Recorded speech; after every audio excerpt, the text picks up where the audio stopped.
Hello, Trouties. You know, I really am having a struggle without the countdown on this thing. It's confusing me endlessly, but besides my issues with the countdown, I'm here. Facebook Live Friday. I'm Manic Trout. If you don't know who I am, my name is Sierra Bailey. I am the maker, designer, everythinger here at Manic Trout, which is a jewelry company. I am based online. I don't really give a little background. Let me give a little background. I've been designing for Manic Trout for 15 years, I think. That's a long time. And I have had a website that long. I have chosen not to have a store, but to be online. Therefore, things like Facebook Live videos are perfect because it gives you a chance to actually see the jewelry on a person, as you really don't get a chance to see it in real life, being online based, and it gives me a chance to talk to you. So I do a variety of things here, talking about fashion, style, the jewelry, the behind the scenes of a business owner. But today, I'm going to be talking about the classics versus the trends. So here we are. This is episode 26. If you caught episode 24, I talked about the fall trends, and I kind of went down a list of like the fun ones that I was enjoying, and I talked about how I am not really that into like going shopping every season, which made me think, as I've aged a little bit and wear more of like a classic wardrobe, I know from talking to a lot of the Trouties that you do the same. You know, a lot of you are not caring that much what like the trends are and are more into creating a classic wardrobe that you can wear for years and that will last. And that's probably one of the reasons that you came to Manic Trout. The jewelry is quirky and unique, but it still is very classic in its design. And my signature is slightly askew, but that is, a play on that it is a classic with basically a little off-centerness. So I think a lot of you have come to my jewelry because it is statement jewelry that stands the test of time. So your closets, I'm sure, are reflecting that too. So let's talk about what the classics are versus the trends, especially as today is the first day of fall. It is September 22nd, and that's awesome. Here I am in orange, which I do actually wear orange all year round, but I feel like I go with like this shade of orange a little bit more. Do you see it with the design on it? It's like a Charlie Brown, or it's like, I feel like Charlie Brown is the lady version right now. So I have a girlfriend of mine who we live in Texas, and I've only lived in Texas for about 6 years. She has grown up here, and she very strongly believes that the first day of fall doesn't matter that it's still 98 degrees outside. She is going to dress for fall and feels this way with the seasons. She adheres strongly to her rules of the seasons. So I laughed this morning as I saw on Instagram that she is absolutely wearing pants and boots, all dark colors. She has changed her lipstick to be fall colored, like she full goes with it. I, on the other hand, living in Texas, am still wearing, like shorts to the grocery store and things like that because it's really hot out still. So I know it's a little, when I lived in New York, there were some very obvious things when the season switched. Like, yeah, it's cold out. I have to put on a sweater. But when you live in a climate where you don't have to put on a sweater, it makes it a little weirder. But I do, there are still, for those of us that enjoy style, and even though I'm not into the trends, I still enjoy looking nice. And there are absolutely some things that are very classic to fall, like the pumpkin spice latte, which, P.S., I don't drink, and I think they're disgusting, but that's okay. There's something for everybody out there. I was always more of a seasonal peppermint drinker than I was the pumpkin side of things. We could say I'm dressed like a pumpkin spice latte, though. So there are, for sure, classics in fashion that are seasonal, like florals for spring and summer. There was a scene in Devil Wears Prada where they were like, florals for summer, and somebody was like, yeah, that's real original. But there's a reason why people say that, because there are things that are tried and true. And if you look online for, fall fashion, there are items that are going to appear over and over again. I'm going to run down a few of the kind of the fall classic items that are maybe a good addition to your closet. Maybe some of them are not. I would say that I probably have most of these in my closet in some way. But first I want to kind of give a little, classic item versus trend item. So, for example, a classic fall item would be boots. A trend fall item would be what I talked about in episode 24, glitter boots. Like those are trending this year.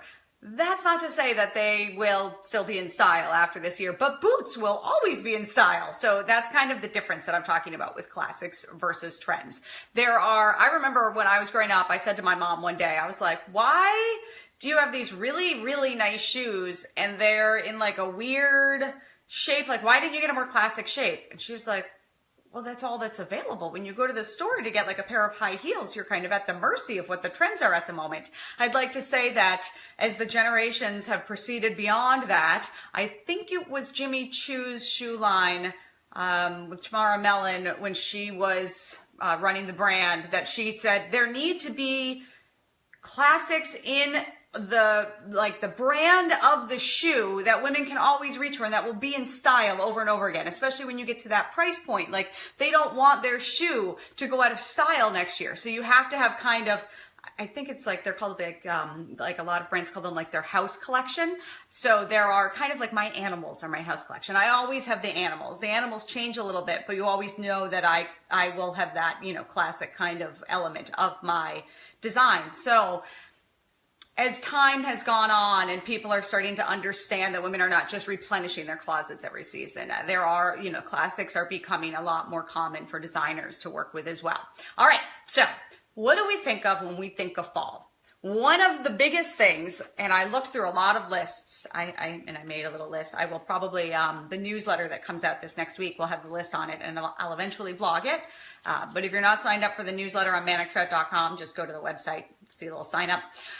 Then you can see a printed version. So the most classic item for fall is a crisp white shirt, and one could argue that that really is a classic year-round, but some seasons it's a little too warm to be wearing the crisp shirt. It gets wilty by the end of the day. So the crisp shirt comes back with a vengeance and is really hard to say multiple times, and comes very strongly back into wardrobes in the fall. The trench coat is right on its heels, and I will say that I have a tan trench coat.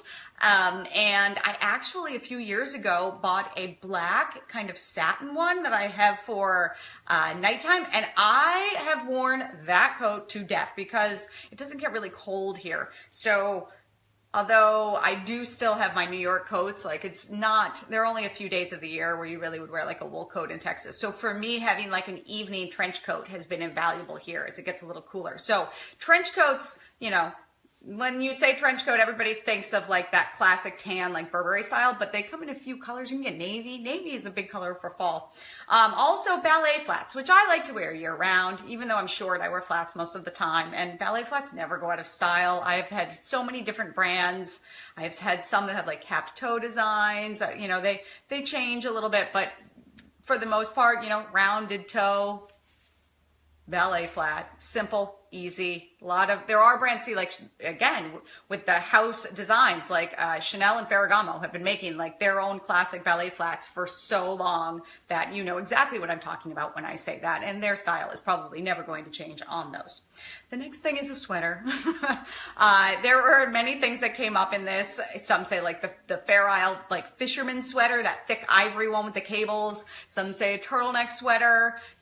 Sweaters come in and fall. They're classics. Have a couple of sweaters in your closet. That's an obvious thing.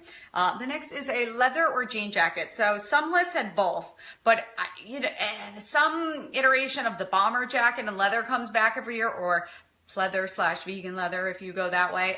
And the denim jacket, that reinvents itself all the time. A favorite one I got a few years ago is from like Anthropologie or something. It almost has like the denim has like a ruffled edge. It's like a feminine, like kind of jean jacket-ish. I will admit in the last couple of years though, I've not been feeling the jean jacket though. But I also have, and I have like a leather, like a moto kind of jacket style in cream, and I have had that jacket. Oh goodness, I bought that like at least 15 years ago. I still wear it all the time. The lining is just like Seinfeld. It's horrible, but that's okay.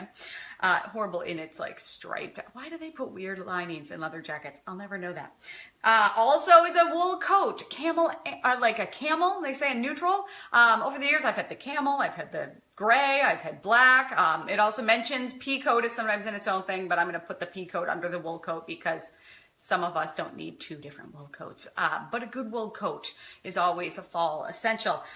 Also a structured leather bag. I'm a big fan of the lady bag style. I'm not as much into the slouchy bag, but like a nice leather tote bag if you bring all of your stuff to work or something, or like a lady bag. This is a daytime bag. Nighttime, they shrink down. So we're talking about like one of those like, leather lady, like full. I like a good shoulder strap. I don't like the long straps that come with them. I never use those. Up to you, whatever you like.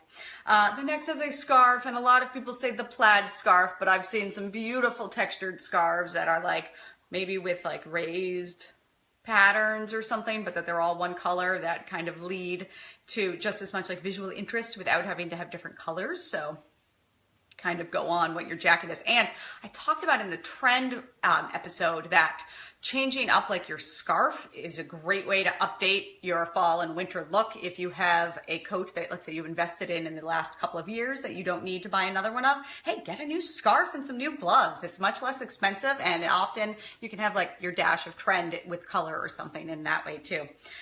The next, of course, is boots. Depending on where you live, that will, of course, down here, a lot of people have cowboy boots. I have cowboy boots. It was a definite purchase that I made when I came down here. They're can be very pricey, but they're beautiful and well made. And that goes all the way to like a riding boot style to an over the knee at 5'2". I don't usually go into the over the knee things. They don't work with the shorties. They sometimes make us look shorter, But you also, if you are more north, also probably have to add a snow boot of some sort in. But I will say, don't forget, if you have leather boots, you can treat those with like mink oil or something, and then your shoes are actually like waterproof and are good for snow. You just won't be warm. But, remember that. It's now the time to start treating stuff too.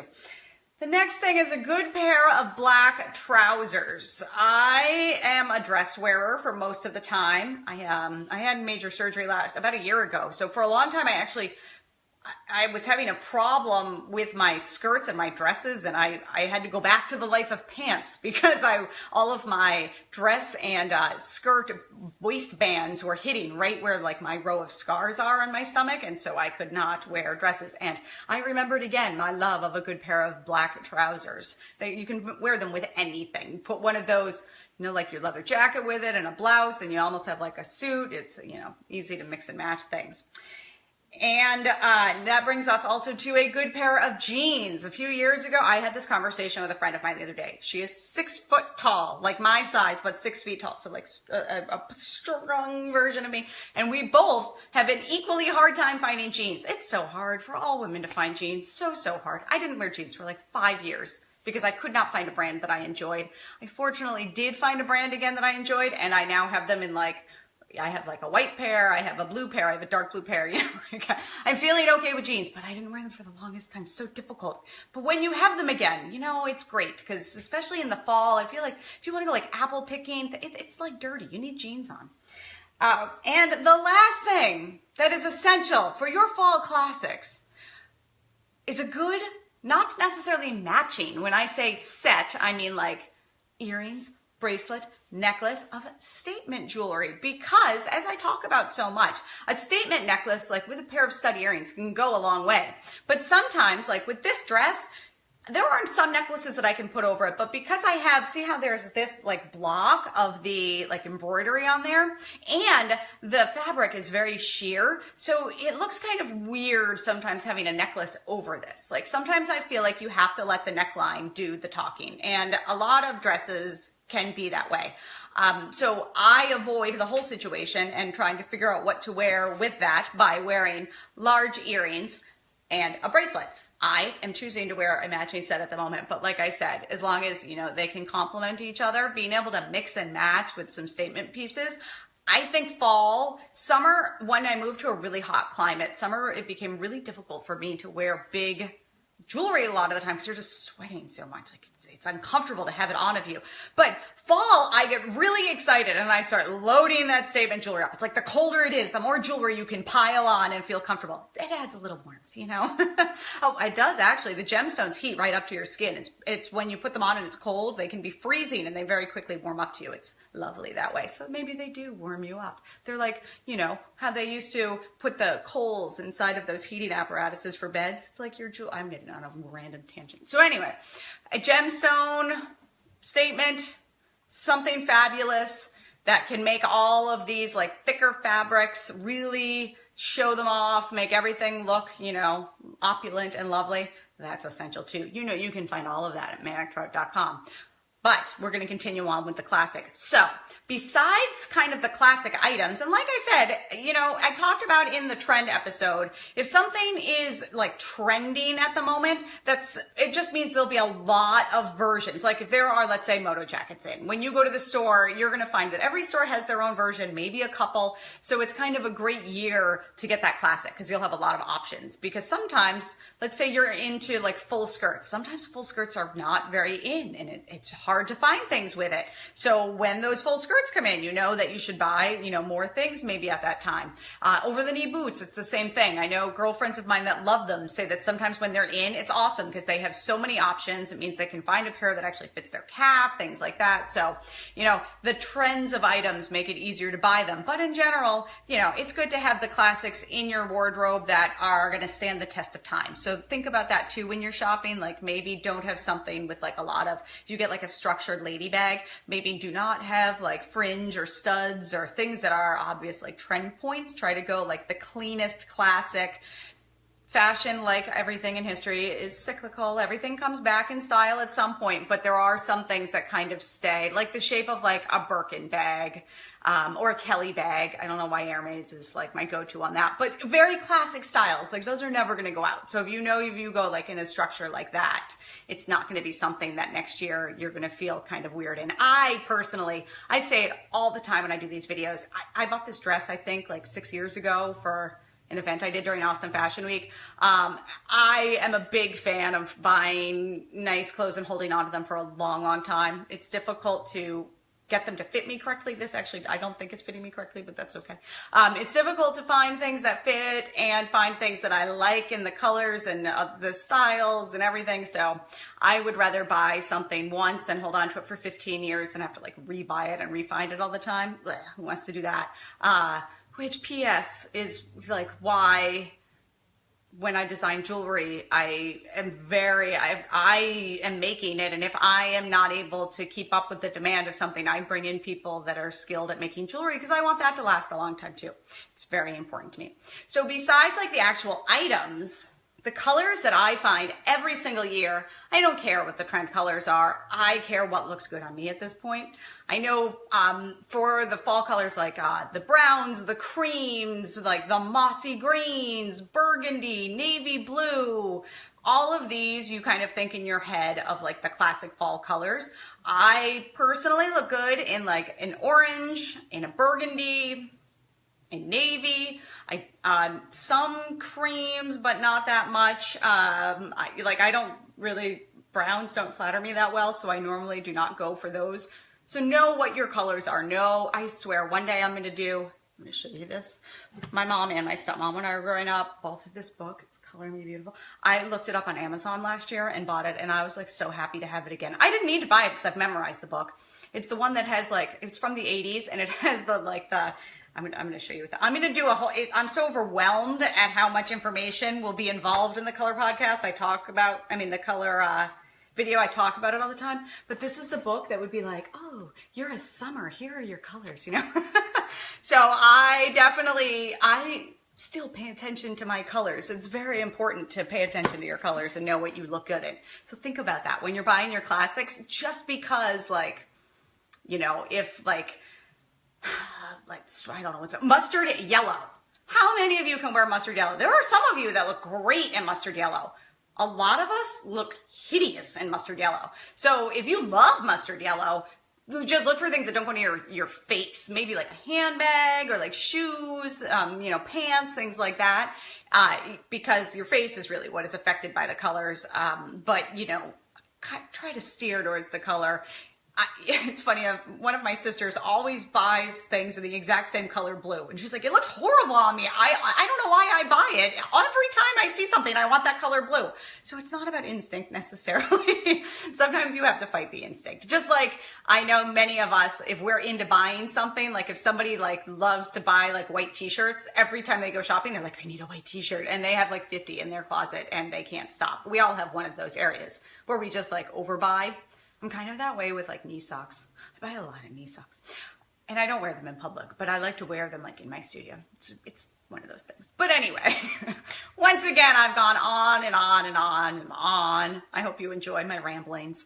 But I wanted to talk today about the importance of fall classics, because it's not really about the trends for most of us. It's more about building a closet that we can reach into every year over and over again. And even, you know, the classics are the things that you still pack away and bring out the next year, but they're the basis of your wardrobe. You can sprinkle in some trends that are in, but these are the things that I think the best part about switching for the seasons is like, I look forward to wearing my classic pieces that I love. If they fit me well and I know I look good in them, I don't get sick of them. I really get excited about ways to like remix them with each other. And that often comes from like new accessories and things like that. I bought, when I was doing the live TV thing, I bought a shirt, for example, in a color. I was like, everything keeps being in this color. And the salesperson was like, it's because the color looks good on you. You should buy that. I was like, okay, that's good. And let me tell you, I like didn't really want to buy this sweater. I was like, I have so many things in this color. I have worn that sweater. Like it's a kind of lighter sweater. I have worn it like 6 times already since I bought it 2 months ago. Or 3 months ago. So sometimes, you know, you'll surprise yourself by, you know, I don't know what the point of that is. Still buy the colors that look good on you, and sometimes buy the things that you don't think you need to buy more of. But I'm going to cut that off for now. Not really sure where else I can go with that anyway. I think we've exhausted the topic. I hope you enjoyed this week's Rambling Facebook Live Friday. If you're new to these, I'm here every Friday at 1 p.m. on the Manic Trout Facebook page. If you watch every week, thank you. I love it. I love it when Trouties watch. I want you also to remember that I can see comments most of the time when you write in. Sometimes Facebook has a glitch. But I also keep, these stay up on Facebook. So I, still read the comments. We can engage, we can chat, you can message me, you can ask questions about anything. I have been trying to, if I do an informative video, I try to send them out in a newsletter the next week. So if you really want to, see this in writing, I like to read things, then you can. But in the meantime, follow along on the Manic Trout Facebook page. Just click on my little profile necklace photo. I'm also on Instagram, Twitter, Pinterest, Polyvore at Manic Trout. You, of course, can find all of the jewelry, especially what is behind me, at manictrout.com. I am Sierra Bailey. I loved talking to you about classic fall items this week, and I will see you next Friday at 1 p.m. Central. Thank you for watching, Trouties.